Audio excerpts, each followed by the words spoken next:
नमस्कार दोस्तों, आलरू अकेडमी में आपका फिर से बहुत बहुत स्वागत है। मैं हूं आपका अपना एजुकेटर और आज हम आपके MCOM 09 यानी लागत एवं प्रबंध अंकेक्षण के लिए एक धमाकेदार क्रैश कोर्स लेकर आए हैं। VMOU कोटा के जून 2026 एग्जाम्स के लिए हम कवर करेंगे सेक्शन ए के टॉप 20 सबसे महत्वपूर्ण प्रश्न, वो भी बिल्कुल आसान भाषा में। मेरी गारंटी है, अगर आपने ये वीडियो पूरा देख लिया तो आपके 75% से ज्यादा मार्क्स पक्के हैं। तो चलिए बिना किसी देरी के शुरू करते हैं आज की ये शानदार क्लास। तो दोस्तों, हमारा पहला सवाल है, लागत अंकेक्षण और वित्तीय अंकेक्षण में क्या अंतर है? और हाँ, ये सवाल दिसंबर 2023, दिसंबर 2022, दिसंबर 2016 और दिसंबर 2020 में पूछा गया है। मतलब है कितना जरूरी है, आप समझ ही गए होंगे। इसको तो रट ही लेना है। इसका सीधा सा जवाब है लागत अंकेक्षण। नाम से ही पता चल रहा है, ये कंपनी के लागत लेखों की सच्चाई और उनकी कार्यक्षमता की जांच करता है। वहीं वित्तीय अंकेक्षण कंपनी के वित्तीय खातों की सच्चाई और निष्पक्षता पर ध्यान देता है। दोनों का मकसद अलग अलग है, लेकिन दोनों ही बहुत जरूरी हैं। अगला प्रश्न है, प्रबंध सूचना प्रणाली MIS से आप क्या समझते हैं? दोस्तों, ये भी दिसंबर 2022, दिसंबर 2020, जून 2017 और जून 2023 में आया है। बहुत बहुत इंपॉर्टेंट है ये। तो इसको आप ऐसे समझिए, प्रबंध सूचना प्रणाली यानी MIS एक ऐसा सिस्टम है जो मैनेजर्स को सही समय पर सही जानकारी देता है ताकि वो सही और बेहतर फैसले ले सकें। ये एक ऐसी संगठित व्यवस्था है जो निर्णय लेने में मदद करती है। अब देखते हैं हमारा तीसरा सवाल, सामाजिक अंकेक्षण से आप क्या समझते हैं? इसका अर्थ बताइए। और मेरे प्यारे विद्यार्थियों, ये सवाल भी दिसंबर 2019, जेल में दिसंबर 2020, दिसंबर 2016 और दिसंबर 2021 में रिपीट हुआ है। मतलब ये भी एक सुपर डुपर इंपॉर्टेंट क्वेश्चन है। इसका मतलब है, सामाजिक अंकेक्षण एक ऐसा मूल्यांकन है जो ये देखता है कि कोई संस्था समाज पर कैसा असर डाल रही है। क्या वो सकारात्मक प्रभाव डाल रही है या नकारात्मक? ये उसकी सामाजिक जिम्मेदारी की जांच करता है। हमारा चौथा प्रश्न है, विपणन अंकेक्षण को परिभाषित कीजिए। और ये भी दिसंबर 2018, दिसंबर 2022, दिसंबर 2017 और जून 2015 में पूछा गया है। मतलब ये भी एक बहुत ही महत्वपूर्ण प्रश्न है। विपणन अंकेक्षण का मतलब है किसी भी कंपनी के मार्केटिंग एफर्ट्स यानी विपणन प्रयासों का एक पूरा और व्यवस्थित मूल्यांकन करना। इसमें यह देखा जाता है कि कंपनी के मार्केटिंग के उद्देश्य क्या हैं, उनके प्रोग्राम्स कैसे हैं और उनका संगठन कैसे काम कर रहा है। चलिए बढ़ते हैं पांचवें प्रश्न की ओर, लागत परिव्यय लेखांकन। अभिलेख नियमों से आप क्या समझते हैं? और दोस्तों, ये सवाल भी दिसंबर 2019, दिसंबर 2021, दिसंबर 2020 और जून 2022 में आया है। इसे भी बिल्कुल मत छोड़ना। इसका सीधा सा मतलब है, कंपनी अधिनियम के तहत कंपनियों को कुछ लागत रिकॉर्ड्स रखने होते हैं। ये नियम बताते हैं कि वो रिकॉर्ड्स कैसे होने चाहिए, उनकी प्रकृति क्या होगी।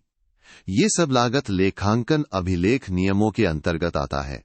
दोस्तों, में एक बहुत ही जरूरी बात, अगर आप अपने एग्जाम्स में 75% से ज्यादा मार्क्स पक्के करना चाहते हैं तो हमारी पूरी सब्जेक्ट गाइड PDF को अभी डाउनलोड कर लीजिए। इसमें आपको ऐसे ही और भी बहुत सारे महत्वपूर्ण प्रश्न और उनके आसान जवाब मिलेंगे।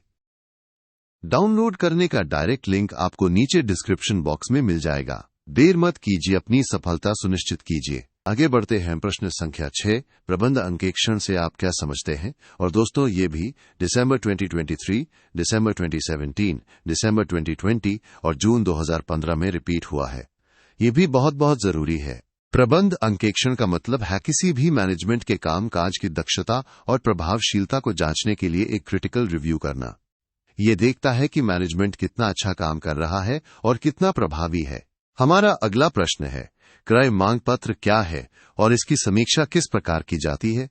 और मेरे साथियों, ये सवाल भी दिसंबर 2016, दिसंबर 2021, जून 2017 और जून 2022 में पूछा गया है। बहुत ही महत्वपूर्ण है ये। क्रय मांग पत्र यानी परचेज रिक्विजिशन वो डॉक्यूमेंट होता है जिससे खरीद की प्रक्रिया शुरू होती है। इसकी समीक्षा में ये देखा जाता है कि इसका फॉर्मेट सही है या नहीं और क्या इसे स्टोर डिपार्टमेंट से अप्रूवल मिला है या नहीं। चलिए अब देखते हैं प्रश्न 8। निपुणता कुशलता अंकेक्षण क्या है, और ये भी दिसंबर 2015, दिसंबर 2020, जून 2017 और जून 2022 में आया है। इसे भी ध्यान से समझिएगा। निपुणता अंकेक्षण ये सुनिश्चित करता है कि कोई भी संगठन अपने संसाधनों का यानी रिसोर्सेज का बसे अच्छे तरीके से इस्तेमाल कर रहा है या नहीं, ताकि उसे ज्यादा से ज्यादा अच्छे परिणाम मिल सकें। हमारा 9वां प्रश्न है, आंतरिक नियंत्रण से आप क्या समझते हैं? और दोस्तों, ये सवाल भी दिसंबर 2017, दिसंबर 2020 और जून 2017 में रिपीट हुआ है। ये भी बहुत जरूरी है। आंतरिक नियंत्रण एक ऐसी व्यवस्था है जो किसी भी व्यवसाय के कामकाज को सुव्यवस्थित करती है और उसकी संपत्तियों को सुरक्षित रखती है। इसका मुख्य काम गलतियों और गबन को रोकना है। अब आता है प्रश्न 10। लागत अंकेक्षण रिपोर्ट प्रतिवेदन से क्या आशय है, और ये भी दिसंबर 2023, दिसंबर 2019 और JUNDEC 2020 में पूछा गया है। ये भी एक बहुत ही महत्वपूर्ण प्रश्न है। लागत अंकेक्षण रिपोर्ट एक ऑफिशियल डॉक्यूमेंट होता है। इसमें ऑडिटर यानी अंकेक्षक अपनी जांच के निष्कर्ष और सुझाव देता है। ये रिपोर्ट कंपनी लॉ बोर्ड को सबमिट की जाती है। हमारा अगला प्रश्न है, पुनः आदेश स्तर रीऑर्डर लेवल क्या है और इसे कैसे ज्ञात करेंगे? और दोस्तों, ये भी दिसंबर 2023, दिसंबर 2017 और जून 2019 में रिपीट हुआ है। ये भी बहुत इंपॉर्टेंट है। पुनः आदेश स्तर वो स्टॉक लेवल होता है जिस पर हमें नया ऑर्डर देना होता है। इसको निकालने के लिए हम अधिकतम उपभोग दर को अधिकतम पुनः आदेश अवधि से गुणा करते हैं। आसान है ना? चलिए अब देखते हैं प्रश्न 12। सेवी वर्गीय अंकेक्षण को परिभाषित कीजिए, और ये भी जून 2017, जून 2019 और जून 2018 में पूछा गया है। ये भी एक महत्वपूर्ण प्रश्न है। सेवी वर्गीय अंकेक्षण का मतलब है कर्मचारियों की भर्ती, ट्रेनिंग, सैलरी यानी पारिश्रमिक जैसी मानव संसाधन नीतियों की समीक्षा करना।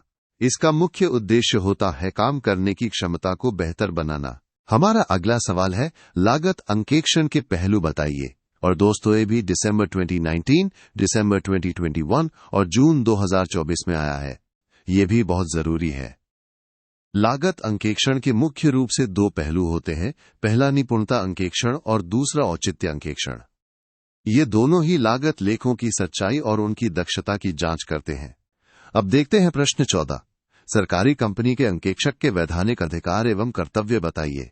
और मेरे विद्यार्थियों, ये सवाल भी दिसंबर 2021, जून 2016 और जून 2024 में रिपीट हुआ है। ये भी बहुत बहुत इंपॉर्टेंट है। एक सरकारी कंपनी के ऑडिटर को यानी अंकेक्षक को कंपनी के सारे रिकॉर्ड्स देखने और कोई भी जानकारी मांगने का कानूनी अधिकार होता है, और उसका कर्तव्य होता है कि वो अपनी रिपोर्ट दे और कंपनी की नीतियों पर अपनी राय भी दे। चलिए अब आता है प्रश्न 15। निष्पत्ति अंकेक्षण से आप क्या समझते हैं? और ये सवाल भी दिसंबर 2015 और जून 2022 में पूछा गया है। ये भी आपको पता होना चाहिए। निष्पत्ति अंकेक्षण देखता है कि कोई संगठन अपने लक्ष्यों को प्राप्त करने के लिए कितनी अच्छी तरह से काम कर रहा है। ये मैनेजमेंट की प्रक्रियाओं का मूल्यांकन करता है ताकि ये सुनिश्चित हो सके कि सब कुछ प्लान के हिसाब से चल रहा है। दोस्तों, सिर्फ यही नहीं, आल्द्रो अकेडमी पर आपके बाकी सभी विषयों के लिए भी प्रीमियम गाइड्स उपलब्ध हैं, जैसे MCOM 01, MCOM 02, MCOM 03, MCOM 04, MCOM 06, MCOM 07 और MCOM 08। इनकी पूरी लिस्ट आप अपनी स्क्रीन पर देख सकते हैं। इन सभी गाइड्स को डाउनलोड करने का लिंक भी आपको नीचे डिस्क्रिप्शन बॉक्स में मिल जाएगा। अपनी पढ़ाई को और भी आसान बनाइए। हमारा अगला प्रश्न है, प्रक्रिया अंकेक्षण से आप क्या समझते हैं? और ये भी दिसंबर 2015 और दिसंबर 2016 में रिपीट हुआ है। ये भी एक महत्वपूर्ण प्रश्न है। प्रक्रिया अंकेक्षण का मतलब है किसी भी व्यवसाय के काम काज की प्रक्रियाओं और कार्यप्रणाली की गहराई से जांच करना। ये देखता है कि अलग अलग काम कितने अच्छे से और कितने प्रभावी ढंग से किए जा रहे हैं। अब आता है प्रश्न 17। प्रबंध अंकेक्षण और प्रक्रिया अंकेक्षण में क्या अंतर है? और ये सवाल भी दिसंबर 2021 और जून 2018 में पूछा गया है। ये भी आपको पता होना चाहिए। प्रबंध अंकेक्षण मैनेजमेंट के कामकाज का एक पूरा और रचनात्मक परीक्षण है। वहीं प्रक्रिया अंकेक्षण प्रबंध अंकेक्षण का ही एक छोटा लेकिन बहुत जरूरी हिस्सा है। ये दोनों एक दूसरे से जुड़े हुए हैं। हमारा अगला सवाल है, आंतरिक निरीक्षण को परिभाषित कीजिए, और ये भी दिसंबर 2016 और जून 2018 में रिपीट हुआ है। ये भी बहुत जरूरी है। आंतरिक निरीक्षण एक ऐसी व्यवस्था है जहां काम को इस तरह से बांटा जाता है कि एक कर्मचारी के काम की जांच अपने आप दूसरे कर्मचारी द्वारा हो जाती है। इससे गलतियां और गबन होने की संभावनाएं बहुत कम हो जाती हैं। चलिए अब देखते हैं प्रश्न 19, सहकारी अंकेक्षण किसे कहते हैं, और ये सवाल भी दिसंबर 2018 और जून 2024 में पूछा गया है। ये भी एक महत्वपूर्ण प्रश्न है। सहकारी अंकेक्षण सहकारी समितियों के वित्तीय खातों के साथ साथ उनके प्रशासनिक पहलुओं की भी जांच करता है। इसका मुख्य उद्देश्य होता है सदस्यों का आर्थिक, सामाजिक और नैतिक विकास सुनिश्चित करना। और अब है हमारा आखिरी लेकिन बहुत ही महत्वपूर्ण प्रश्न, औचित्य अंकेक्षण से आप क्या समझते हैं, और ये भी दिसंबर 2019 और जून 2016 में रिपीट हुआ है। ये भी आपको अच्छे से तैयार करना है। औचित्य अंकेक्षण ये देखता है कि कंपनी के फैसले और काम सार्वजनिक हित में हैं या नहीं। ये सामान्य नियमों और मापदंडों के हिसाब से सही हैं या नहीं। इसमें यह भी देखा जाता है कि फैसले नियमित और मितव्ययी हैं या नहीं। तो मेरे प्यारे विद्यार्थियों, ये थे आपके MCOM 09 के टॉप 20 सबसे महत्वपूर्ण प्रश्न। मुझे पूरी उम्मीद है कि ये वीडियो आपके लिए बहुत फायदेमंद साबित होगा। परीक्षा के लिए आपको बहुत बहुत शुभकामनाएं। याद रखिए, मेहनत का फल सफलता है।